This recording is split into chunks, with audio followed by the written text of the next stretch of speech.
Hey guys, it's Melanie. Welcome to my channel. Today starts another Rapid vlog, so stay tuned.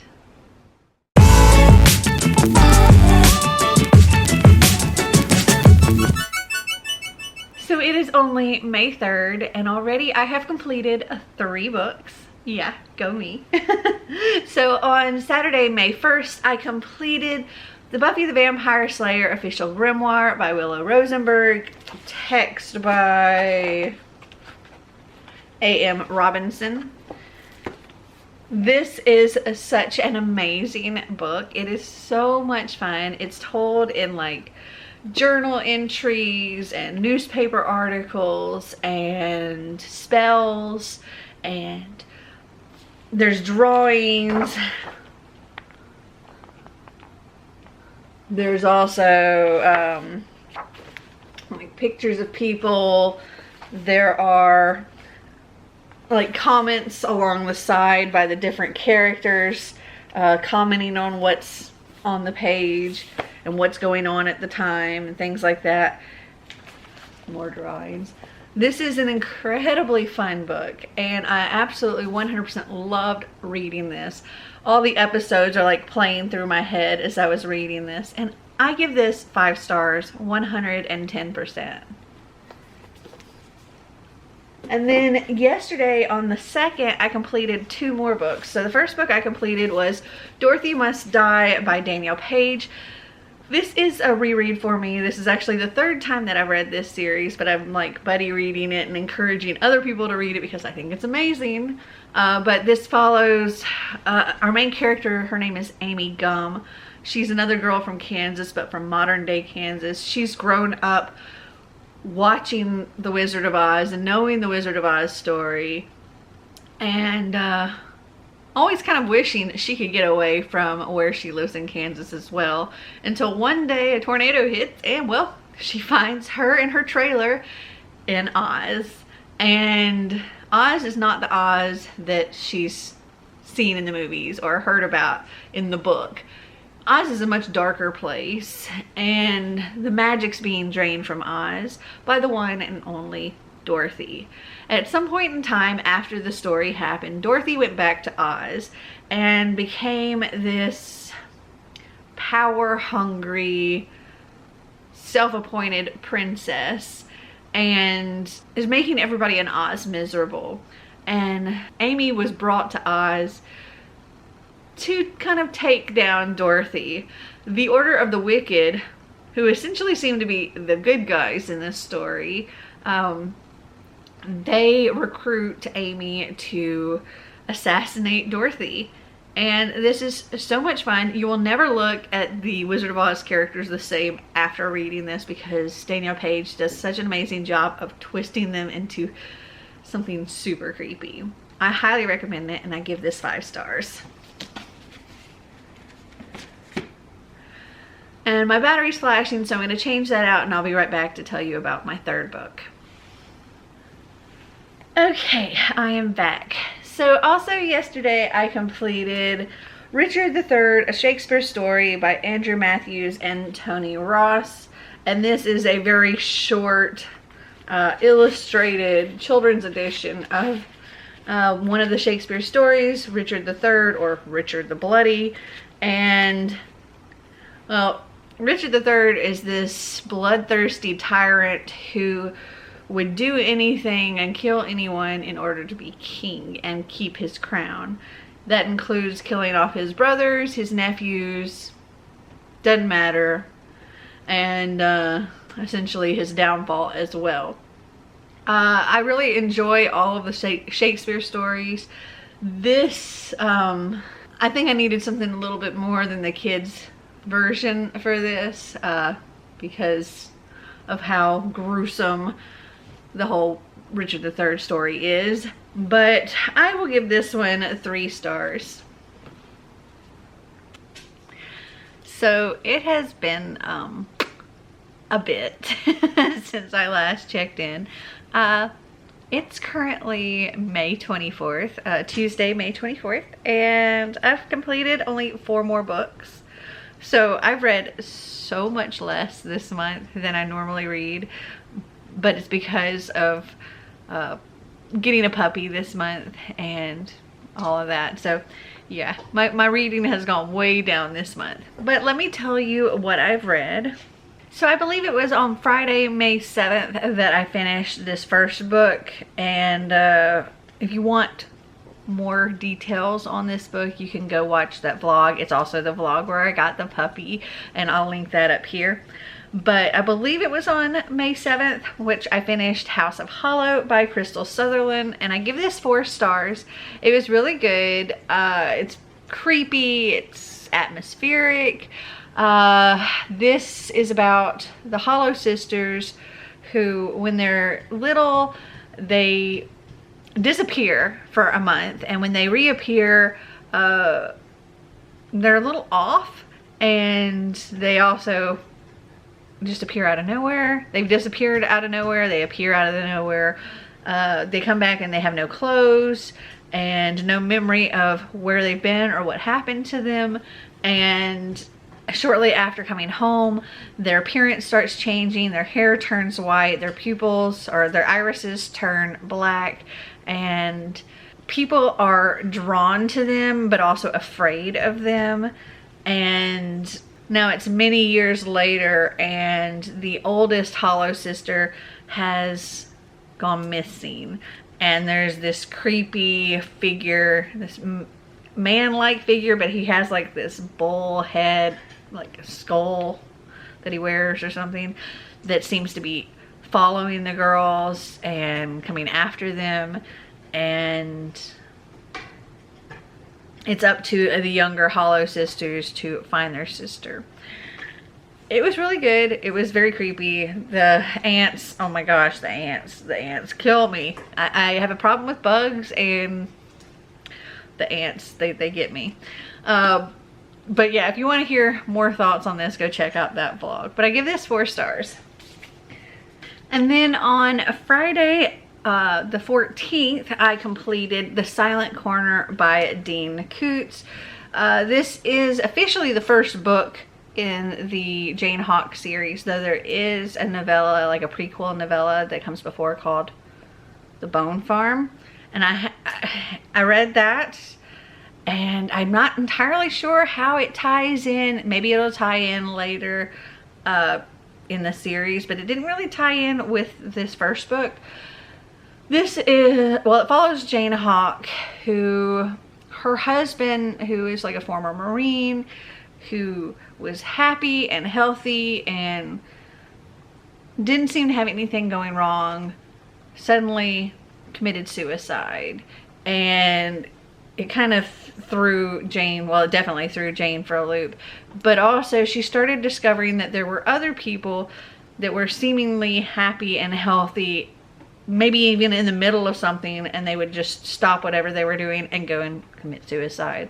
And she believes there's something going on, that somebody has done something to these people which is causing this to happen. And as she starts digging into it, there are people that make it very clear to her that she needs to stop. And they threaten not only her and her job, which she works for the FBI, but also make very clear threats to her son. And she ends up kind of going on the run in search of answers.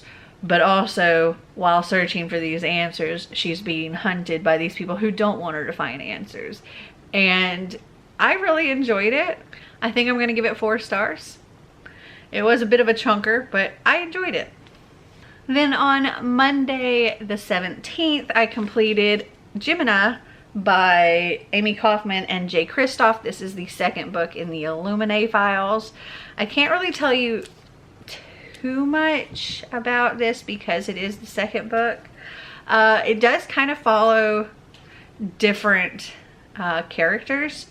What I can tell you is that this is kind of based in the Heimdall, which is like the space station, and it follows Hannah, who's sort of like a party girl. She likes some recreational drug called dust, and Nick, he is like her drug dealer. They as well as Nick's cousin Ella, work together to stop these people that have invaded the station and are trying to kill everybody off. And there was a tie-in with the characters from the first book, and things come together. I can't really say anything more than that, but I really enjoyed this. Oh, and there are also these like weird, dangerous creatures that have also invaded and are hunting people, and they're pretty gruesome. I really enjoyed it. I give it 4 stars. And then last but certainly not least, on Friday the 21st, yes, the 21st, I completed Demigods and Magicians by Rick Riordan. This is, I guess, a novella. It follows, well, it's Percy and Annabeth meet the Canes. So it's like an overlap of Percy Jackson series and the Kane Chronicles. There are 3 stories in here. In the first story, Percy meets Carter, and it's really funny. Like, they don't know what's going on. They don't understand the words that the others are saying because it just doesn't make any sense to them. And because Percy and them, they're like Greek god stuff, and Carter and them are like Egyptian god stuff, and it was pretty funny.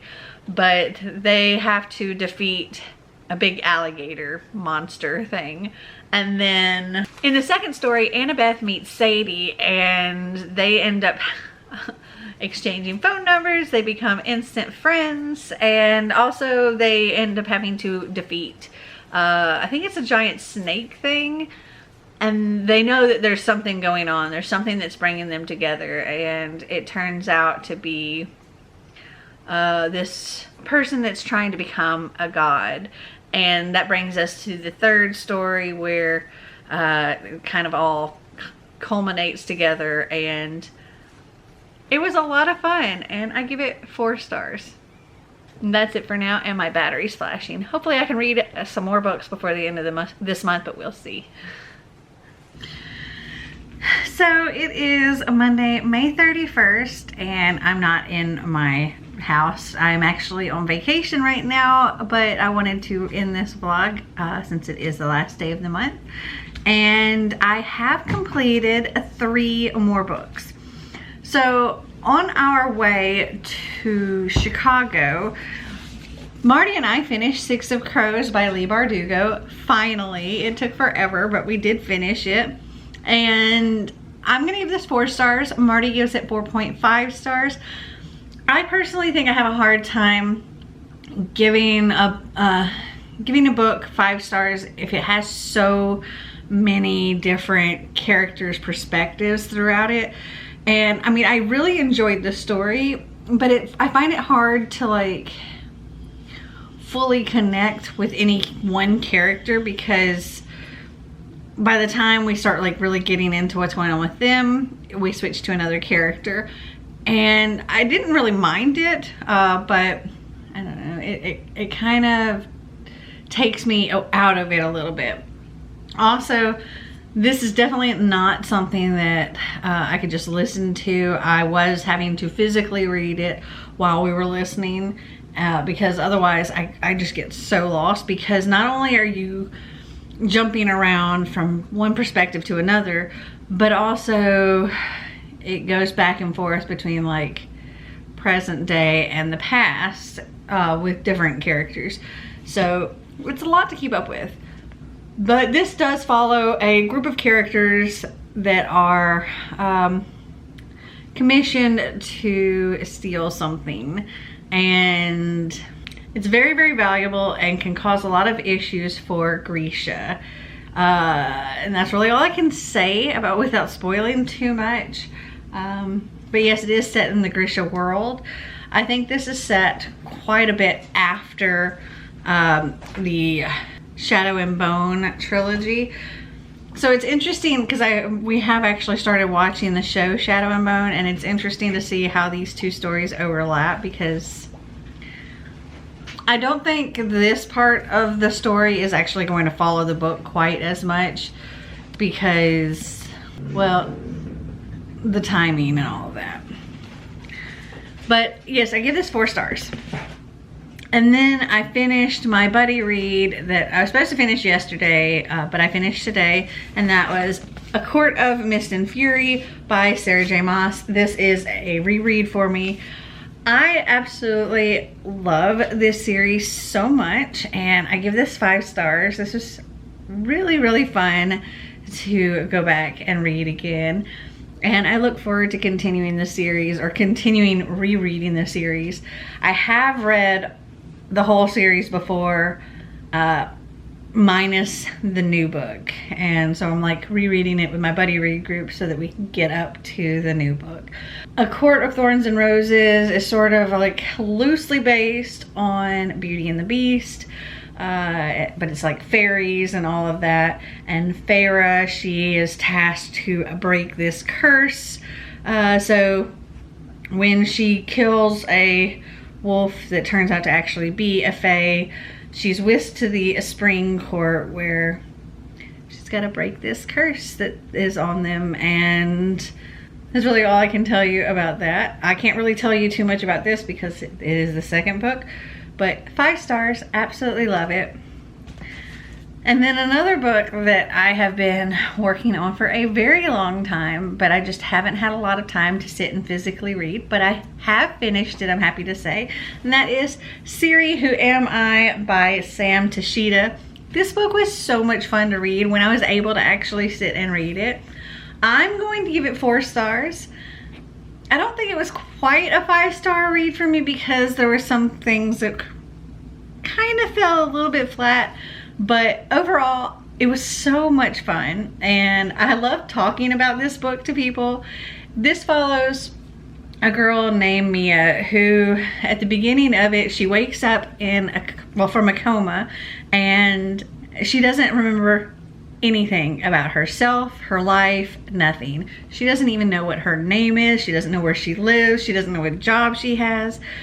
All she has is the clothes on her back, which is a bloody Prada dress, and a cracked phone, an Apple phone, which she uses and says, Siri, who am I? To find out her first name is Mia. Unfortunately, that's pretty much all the information the phone gives her. The last person she calls is a girl who, when she tries calling her back, almost immediately hangs up on her and wants nothing to do with her. Her emails, she apparently wipes each time she checks them, so there's nothing there.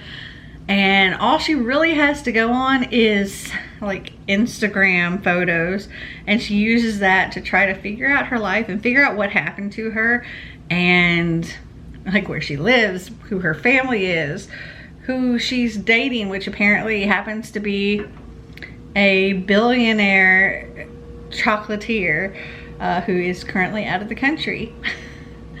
This was so much fun, and I definitely recommend checking it out. And I don't have my whole stack of books here to show you because, as I said before, I am on vacation. I don't know what the exact number is, but I'll put that up here, my future editing self. But I know this month I haven't read nearly as much as I normally do, but I also got a puppy during this month, so reading was a bit down. Have you guys read in these books? Did you like them? Did you not? Comment down below and let me know. Well, I hope you guys enjoyed this video. If you did, give me a big thumbs up. If you'd like to see more videos like this, click that subscribe button down below. And until next time, remember to always be completely you. Bye!